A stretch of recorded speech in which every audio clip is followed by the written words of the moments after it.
À l'ouverture du 6e sceau par l'agneau, Dieu annonce sa colère imminente. Les hommes se précipitent alors dans les cavernes pour se cacher de Dieu. Et un cri d'effroi monte vers le Seigneur. Le grand jour de sa colère est venu. Qui pourra subsister? Des anges se tiennent prêts à libérer les vents du jugement. Mais au chapitre 7, Jean reçoit une vision. Il voit un autre ange venu de l'Orient, leur intimant de retenir leur jugement, de ne pas libérer ces vents de jugement. Et cet ange lui montre encore la mission qui est la sienne, sceller 144 000 fils d'Israël. C'est ce que nous avons étudié dans l'enseignement précédent, la première partie, les 2 premières visions de ce chapitre 7 de l'Apocalypse. Mais il en existe une 3e qui commence à partir du verset 9 jusqu'au verset 17, jusqu'à la fin du chapitre. Et cette vision-là concerne une grande foule. Une grande foule qui se tient devant le trône de Dieu pour adorer avec tout le peuple céleste le Dieu Tout-Puissant. Mais qui est donc cette grande foule? D'où vient-elle? Et c'est ce que nous allons essayer de voir ensemble dans l'étude de cette 3e vision du chapitre 7 de l'Apocalypse. Et le titre de ce message s'intitule « La grande foule devant le trône ». Alors bienvenue dans ce 16e enseignement dans notre série L'Apocalypse, l'ultime message.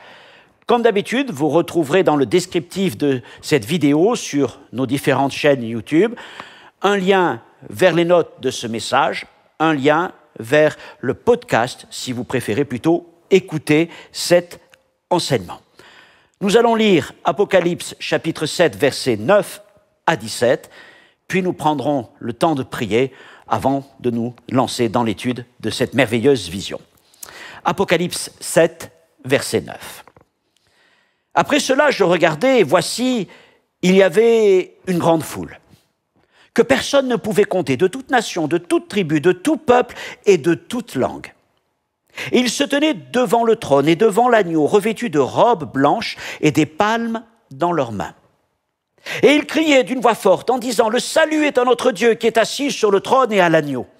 Et tous les anges se tenaient autour du trône, et des vieillards et des 4 êtres vivants, et ils se prosternèrent sur leur face devant le trône, et ils adorèrent Dieu, en disant « Amen ».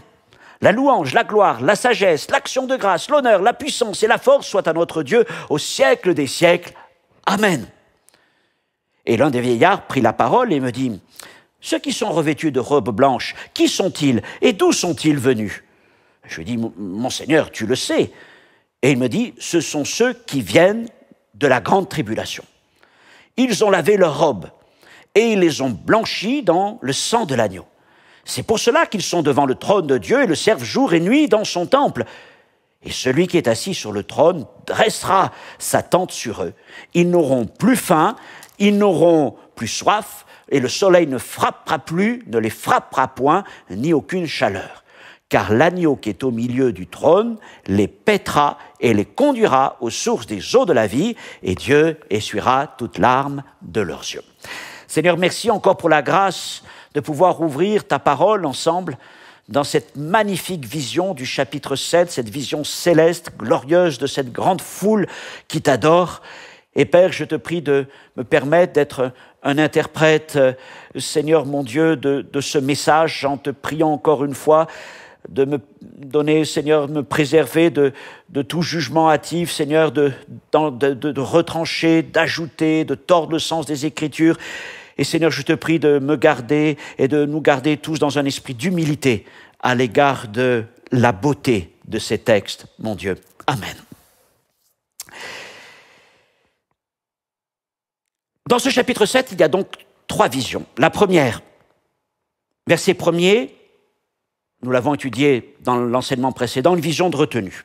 La deuxième, la fameuse des visions des 144 000 fils d'Israël. Et puis maintenant, la troisième qui débute au verset 9, donc la vision de la grande foule se tenant devant le trône de Dieu. Alors on peut comparer les deux dernières visions, celle des 144 000 et celle de la grande foule. Et ce que nous découvrons, c'est que, bon, l'une est sur la terre, les 144 000, et la foule est dans le ciel. La terre, le ciel. Les 144 000, cette première vision est structurée, chiffrée, marquée, recensée. L'autre foule, dans le ciel, l'autre vision est libre, immense, éclatante. La première vision concerne les fils d'Israël, l'autre des gens de toutes les nations. La première vision prépare un peuple à traverser les temps terribles de la colère de Dieu. Écoutez-moi bien, la première vision prépare un peuple, nous croyons celui d'Israël, à traverser les temps terribles de la colère divine.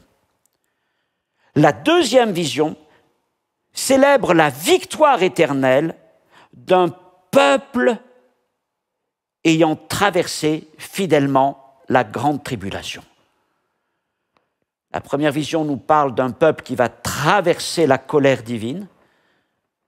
La deuxième vision nous parle d'un peuple qui a traversé fidèlement la grande tribulation. Cette seconde vision, donc, complète la première, en élargissant la perspective du peuple scellé au peuple glorifié. Premièrement, une multitude immense, chapitre 7, versets 9 à 12. Alors, dans cette seconde vision, j'en vois une foule que nul ne peut compter. Et c'est intéressant parce que, alors qu'il donne un nombre pour les fils d'Israël qui sont marqués par Dieu, les 144 000, alors qu'il donne même un nombre considérable concernant l'armée des anges, des myriades de myriades et des milliers de milliers, chapitre 5, verset 11, vous pouvez le retrouver, Jean se refuse maintenant à donner un quelconque ordre de grandeur pour cette foule qui est devant lui, cette grande foule. Elle est comme au-delà des nombres. Et elle est en quelque sorte l'accomplissement de la promesse de Dieu à Abraham, qui lui avait dit « Sors de ta tente, regarde vers le ciel, compte les étoiles, si tu peux les compter. » Et il lui dit « Telle sera ta postérité. » Genèse 15:5, telle est la postérité du Seigneur, innombrable. Qui peut compter aujourd'hui les étoiles du ciel?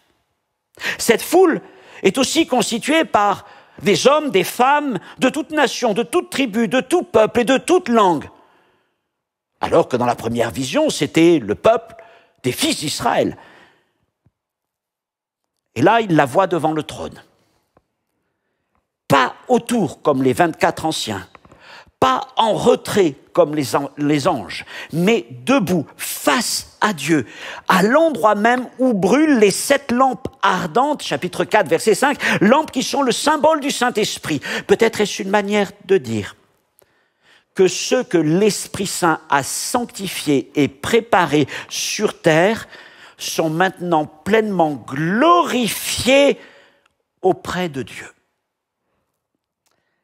Ils sont là où l'Esprit voulait les conduire, au cœur de la présence divine. Quelques autres points sur cette foule. Ils sont vêtus de robes blanches, signe de pureté et de justification.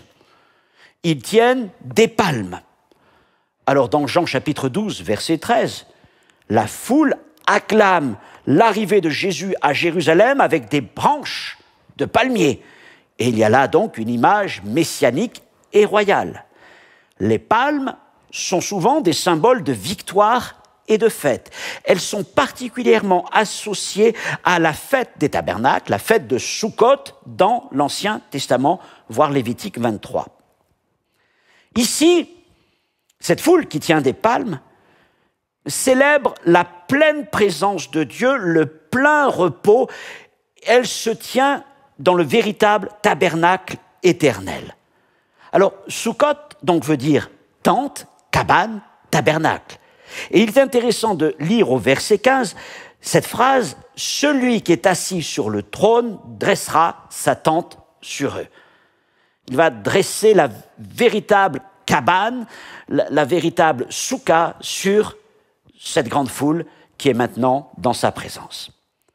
Ce qu'on note aussi, c'est que la foule participe à l'adoration céleste en se joignant à l'armée des anges, au chœur des vieillards et des 4 êtres vivants. Je vous renvoie au chapitre 5, verset 11, où nous avions étudié notamment dans un des enseignements l'adoration dans le ciel.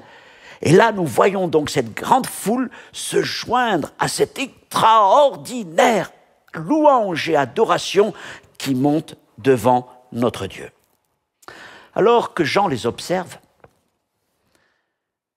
un ancien lui pose 2 questions concernant cette foule. Qui sont-ils? Et d'où sont-ils venus? Jean n'a pas la réponse, mais c'est l'ancien qui lui répond. Voyons ces 2 questions. Premièrement, qui sont-ils? Alors là, nous allons faire un retour à l'enseignement sur le 5e sceau. Je pense qu'il est important, je vais relire ce passage, Apocalypse 6, versets 9 à 11, pour se le remettre un peu en mémoire. Nous l'avions étudié, vous pourrez y retourner, où c'est un enseignement, je crois, qui s'appelle « Le cri des martyrs », le 5e sceau. Apocalypse 6, 9. Quand l'agneau ouvrit le 5e sceau, je vis sous l'autel les âmes de ceux qui avaient été immolés à cause de la parole de Dieu et à cause du témoignage qu'ils avaient rendu. Ils crièrent d'une voix forte en disant « Jusqu'à quand, Maître saint et véritable, tardes-tu à juger et à tirer vengeance de notre sang sur les habitants de la terre ?»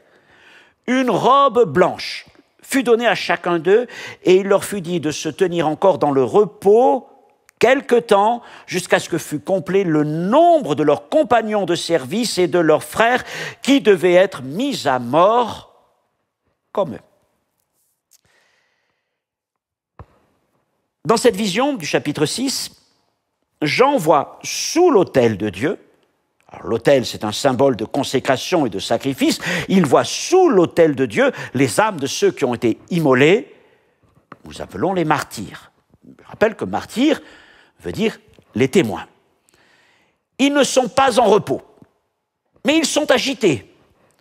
Ils attendent justice et vengeance de la part de Dieu. Alors, dans l'attente de cette vengeance qui est annoncée comme imminente avec l'ouverture du 6e sceau, il leur est donné une robe blanche à chacun. Et il leur est dit de se tenir dans le repos jusqu'à ce que leur nombre soit complet. Il y a donc un nombre complet des martyrs qui vont donner leur vie à cause de la bonne nouvelle et de Jésus-Christ, à cause de la parole de Dieu et du témoignage de Jésus. Maintenant, je vous avais dit qu'à mon sens, que même si Jean met l'accent sur les martyrs, ces martyrs représentent toute l'Église. Pour 2 raisons. Car en son temps, toute l'Église est ou peut devenir souffrante, martyrisée. Je vous renvoie aux persécutions romaines. Et deuxièmement, pourquoi je dis que ces martyrs représentent toute l'Église tout en étant ceux qui sont mis en évidence? Parce qu'à mon sens, il n'y a aucun endroit dans les Écritures qui nous dirait que les âmes de ceux qui sont morts en martyrs se trouveraient à un autre endroit que les âmes de ceux qui sont morts dans la foi, mais d'une mort, on va dire, paisible ou naturelle. Ils sont certainement tous au même endroit, sous l'autel de Dieu. Mais Jean voit particulièrement les âmes des martyrs, de ceux qui sont morts. Pourquoi? Parce qu'ils sont agités, parce qu'ils ne sont pas dans le repos.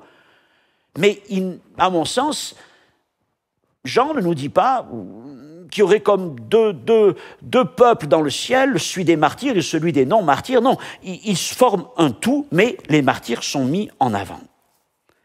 Avec le chapitre 7, un lien se fait entre ces martyrs dont nous venons de parler et la grande foule. En effet, tous portent une robe blanche. Et l'Ancien précise que les robes qu'ils portent et qui leur ont été données plus tôt ont été blanchies dans le sang de l'agneau. Alors là, c'est encore un nouveau paradoxe, blanc et sang. Seul le sang de l'agneau purifie et rend plus blanc que la neige. Et il semble donc que ceux qui étaient sous l'autel, qui étaient agités ou qui étaient dans le repos, apparaissent maintenant debout devant le trône. Autrement dit, leur attente est finie, leur nombre est atteint. Ainsi, ceux de la grande foule sont identifiés. Ce sont les martyrs qui sont les représentants mis en avant par Jean de toute l'Église.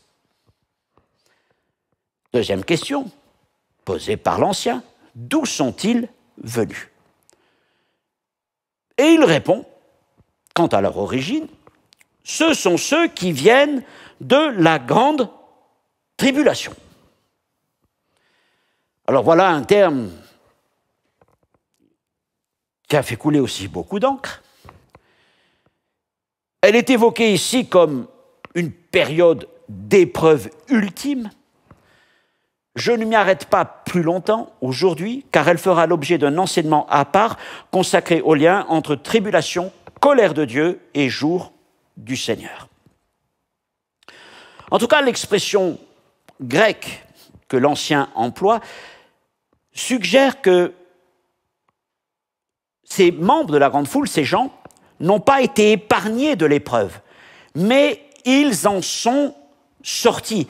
Ils viennent de la grande foule, de la grande tribulation, pardon. Ils ont donc traversé cette grande tribulation et ils en sont sortis en vainqueurs.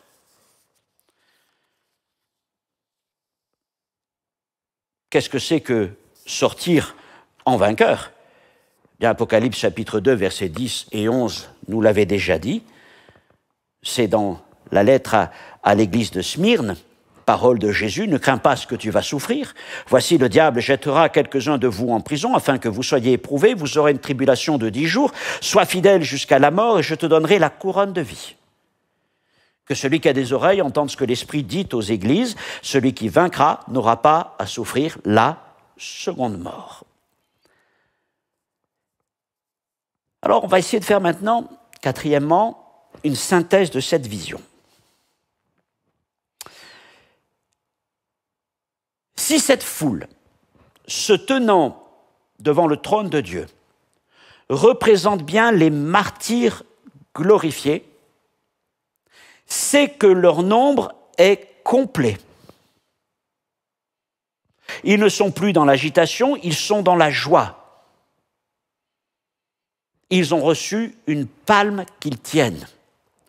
Cela veut donc dire qu'à ce stade, peu de conversions de païens soient encore à attendre. Parce qu'en effet, dans les circonstances qui viennent à partir du chapitre 8, la colère de Dieu, on ne voit pas comment il pourrait y avoir encore de conversion sans qu'il y ait de martyrs. Car les temps qui sont là sont ceux de cette Babylone assoiffée du sang des martyrs dont Jean nous parle dans Apocalypse chapitre 17.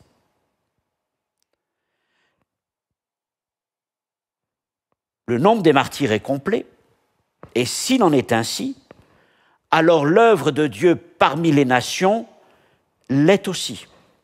Ce qui veut dire, en reprenant cet enseignement de Romains 11, 25, nous en avons parlé dans la vidéo précédente, ça veut dire que le nombre, la totalité des païens est entrée dans le salut. Si les martyrs, et je remonte encore d'un cran, représentent l'Église tout entière, premièrement l'Église souffrante, persécutée, qui traverse toute la grande tribulation, mais aussi l'ensemble des saints,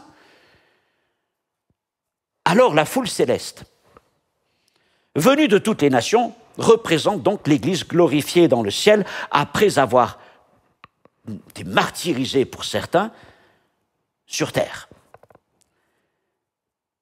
Elle n'est plus une Église persécutée, souffrante, mais une Église accueillie dans la gloire. Alors je reprends mon raisonnement. Si nous voyons un lien entre cette grande foule et les martyrs du cinquième sceau, notamment à travers la robe blanche, à travers leur joie comparée à l'agitation qui était la leur, alors si donc cette grande foule est reliée aux martyrs, ça veut dire que le nombre des martyrs est complet. Si le nombre des martyrs est complet, ça veut dire aussi qu'il n'y aura que très peu, sinon plus de conversion de païens après, ce qui veut dire que la totalité des païens est entrée dans le salut. Autrement dit, eh bien, nous avons là, dans cette grande foule, l'Église. Toute l'Église de Jésus-Christ.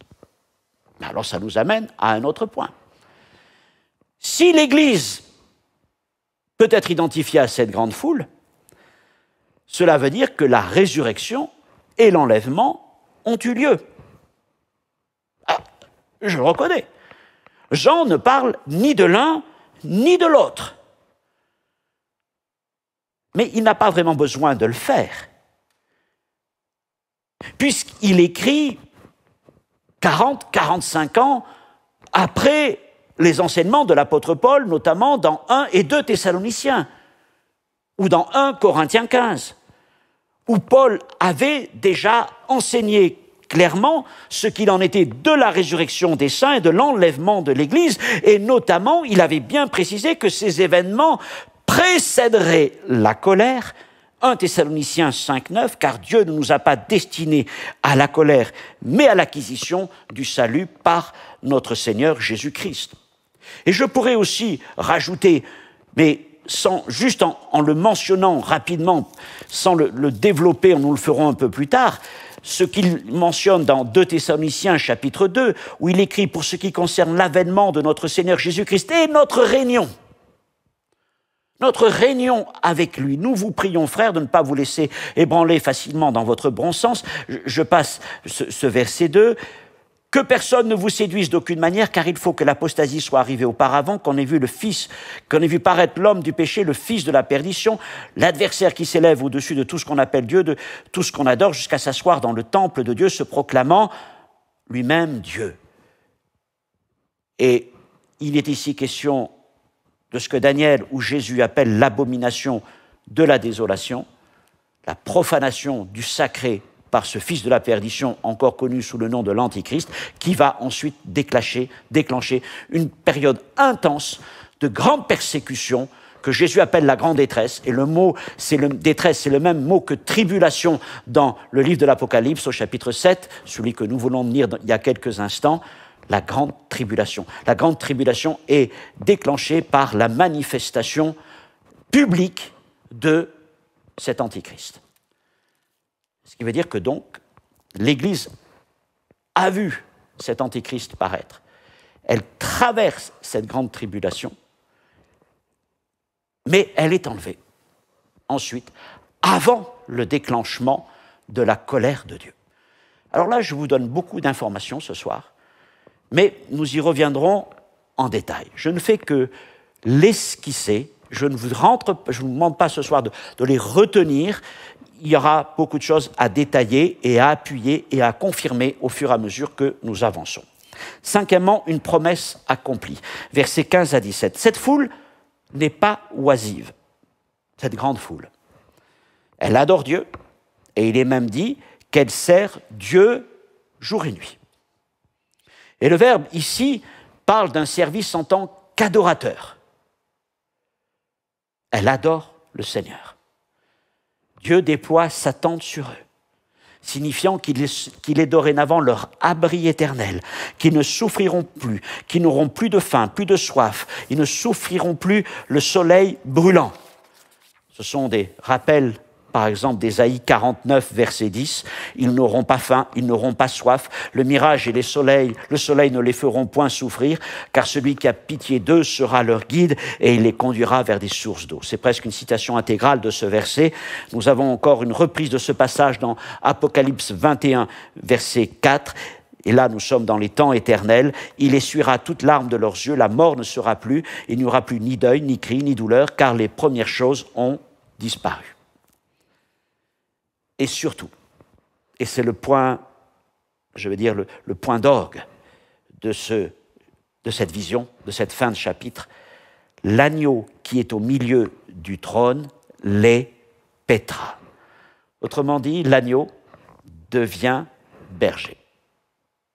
Et en quelque sorte, la prière de Jésus, que nous appelons la prière sacerdotale, est exaucée. Lorsqu'il avait demandé à Dieu, son Père, dans Jean 17, 24, que les siens soient avec lui là où il se trouve. Et les voilà réunis avec lui. Il est l'agneau au milieu de son peuple. Faisons maintenant une synthèse de tout le chapitre 7.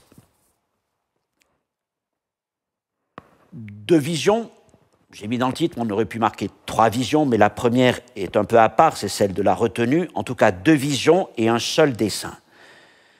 Avant que la colère annoncée dans le 6e sceau ne se déclenche, Dieu accorde un temps de retenue. Il suspend l'ouverture du 7e sceau, nous sommes arrêtés à 6, mais il y en a 7, pour accomplir 2 actions majeures. La première, sceller les prémices d'Israël. C'est-à-dire ces 140 000 fils d'Israël qui sont mis à part, qui sont distingués, qui sont marqués et qui sont la démonstration que Dieu reprend ses relations directes avec son peuple en vue de son salut, de sa rédemption finale, voire Romains 11, 26, tout Israël sera sauvé. Deuxième action, deuxième vision, celle que nous venons d'étudier, glorifier l'Église. Une grande foule de toutes les nations est désormais devant le trône, sortie de la tribulation et glorifiée avant la colère. Apocalypse 7 dévoile donc un mouvement à 2 ressorts. Israël est scellé, préparé, recensé, organisé pour traverser les temps difficiles de la colère de Dieu se manifestant à l'encontre des nations. D'un autre côté, l'Église est glorifiée pour se tenir dans la présence de Dieu, préservée de la colère après avoir traversé la grande tribulation. Ce chapitre montre la fidélité d'un Dieu qui accomplit ses promesses jusqu'au bout, tant à l'égard d'Israël que de l'Église. Puis vient le chapitre 8, et c'est alors que l'agneau s'apprête à ouvrir le 7e sceau. Et nous verrons que dans un temps unique, un moment unique, le ciel tout entier se fige pour une demi-heure de silence. Un silence solennel s'installe et bientôt la colère va éclater. Et donc ce chapitre 7 est aussi celui d'une pause solennelle avant l'irruption de la colère. Mais il est aussi un dévoilement, une démonstration du dessein de Dieu pour son peuple terrestre et céleste, et je dirais encore plus, un dévoilement du cœur de Dieu lui-même. Il montre sa fidélité, il montre sa protection envers les siens. Et ce chapitre est un appel à vivre déjà ici-bas, comme un peuple scellé du sceau du Saint-Esprit, purifié et en marche vers la gloire. Que Dieu garde nos cœurs dans sa paix Il ne nous oubliera pas. Il n'oubliera ni Israël, ni le peuple de son Église. Et il agira selon son plan parfait, afin que nous puissions tous connaître sa protection et sa consolation. Je vous invite à reprendre peut-être ce message, d'abord en lisant attentivement les Écritures, en reprenant les notes. Je vous l'ai dit, je vais travailler aussi maintenant à vous donner des fiches résumées avec des questions pour revenir et approfondir aussi les points étudiés. Et j'espère que ce que nous partageons ensemble, encore une fois, dans une humilité, avec le respect que nous devons à ces Écritures, sans ton péremptoire, en disant « j'ai raison, les autres ont tort ». Je veux bien admettre qu'il y a bien beaucoup de choses qui ne sont pas faciles à interpréter. Je vous propose un chemin qui me semble cohérent, sur lequel je prie depuis pas mal de temps, je réfléchis, mais il vous appartient à vous, mes frères et sœurs, de juger ces choses, ce que je partage. Nous allons rentrer dans des détails de plus en plus précis. Les choses vont commencer à se mettre en ordre. On va commencer à voir les pièces du puzzle s'assembler en quelque sorte, et donc un chemin prendre forme. Mais je vous invite à sonder aussi par vous-même les Écritures, à voir si ce que je dis est conforme avec les Écritures, et puis à laisser le Saint-Esprit vous conduire en vous rappelant que son onction et sa parole nous enseignent toutes choses. Que Dieu vous bénisse. À un prochain enseignement, Dieu voulant. Au revoir.